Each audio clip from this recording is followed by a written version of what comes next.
found that out, it was extremely interesting to just read his story and see that how far his word um, had gone into the New Testament, being that he coined the phrase "the righteous shall live by their faith," and this was something that was repeated multiple times by the disciples. It was repeated by Jesus when Jesus had sort of commanded us to only obey two commandments, which is to love God and love each other, and um, it was extremely interesting. But anyway, let me get into the verse.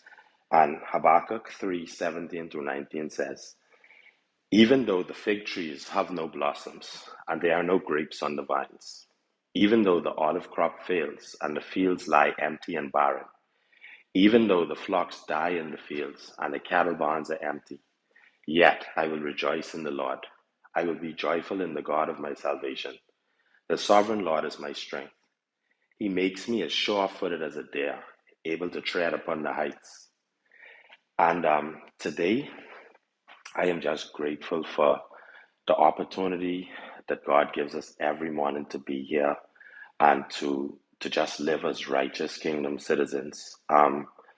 This particular verse stood out to me, and the reason why I bookmarked it in my Bible app and wanted to say it to you guys was because it well, really because the end part of it where it says, the sovereign Lord is my strength. He makes me as sure-footed as a deer, able to tread upon the heights. And so, growing up in Cat Island, one of the things that if you know about like goats and those kind of animals, right, is that like you'll be coming on the boat along like a tough cliff or edge, right? And when you look up, you will see hundreds of goats just standing like on these little tiny rocks. I mean, their 4 foot would look like as though you have clasped your hand and just stood on a rock. And I always used to be fascinated by it, because I was like, what the hell are these goats doing out there?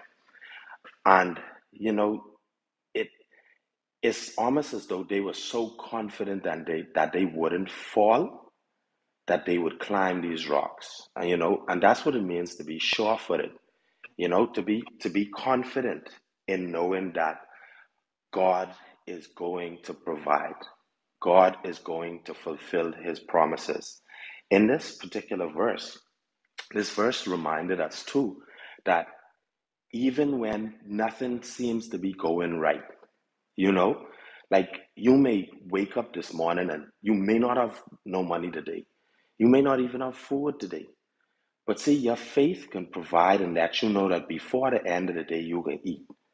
Before the end of the day, you can have money. Before the end of the day, whatever it is that is promised to you will come to pass. You can't miss it if you wanted to, because it was written in the bells and courses of history way before you came around. It was a part of a big, huge plan that you just happened to be a part of. From you were put on this planet, you are part of God's plan. That you can't change that. And whether or not it's something bad, or you may think that it's bad, but whether or not it's something good, it's still a part of a greater plan. Sometimes the light misery that you may be going through might be a lesson that could save somebody's life. Sometimes the fact that you may have to swallow your pride and ask somebody for something may uplift somebody to know that they could help you. Sometimes the littlest things that God puts us through gives us just a little bit more strength to know that we could make it to see another day.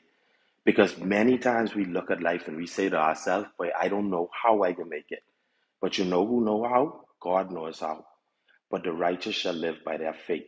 Once we have faith to know that God is going to be faithful to his promises, he's going to do what he said he's going to do. And through any adversity, through any famine, through any crop fails, through if the fields lie empty and barren, you will continue to rejoice in the Lord. And you heard what he said in this particular verse? He said, I will be joyful in the God of my salvation. That means that no matter what you go through, be happy, because at least you here on this planet to go through it. Dead people don't go through nothing.